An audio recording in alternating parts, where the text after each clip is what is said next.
এজন্য আমরা অভিভাবক যারা এখানে আছি, অভিভাবক আমরা যারা এখানে আছি, একটা বিষয় মাথায় রাখবেন, মাথার গাম পায়ে ফেলাইতেছি সন্তানকে মানুষ করার জন্য। সন্তানকে কি করার জন্য? মানুষ করার জন্য।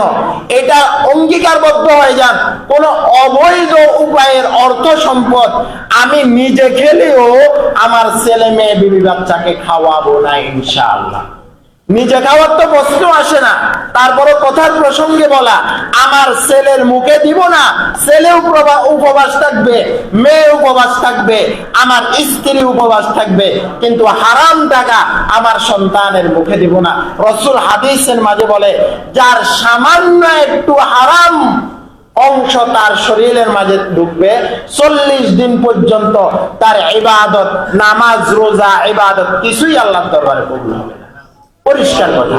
তাহলে আমি আর আপনি একটু চিন্তা করতে হবে, আমার আপনার শরীরের মাঝে হারাম কোনো ঢুকতেছে কিনা, যে কোনো উপায় হোক হারামে কোনো 1 টাকা আসতেছে কিনা। 1 টাকা কম থাক, তারপরে 1 টাকা বেশি হারাম নিব না।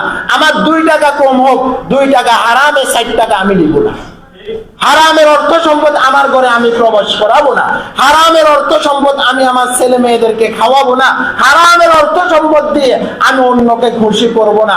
অন্য নারাজ হোক, মা নারাজ হোক, টাকা নাই, ছেলে সন্তান নারাজ হোক, টাকা নাই, কিন্তু অবৈধ উপায়ে সুদের টাকা নিয়ে এসে ছেলে সন্তানকে খাওয়াবো পারবো না ইনশাআল্লাহ। ভাই, আল্লাহ তাআলা আমাদের সবাইকে তৌফিক দান করুন। তাহলে বলতেছে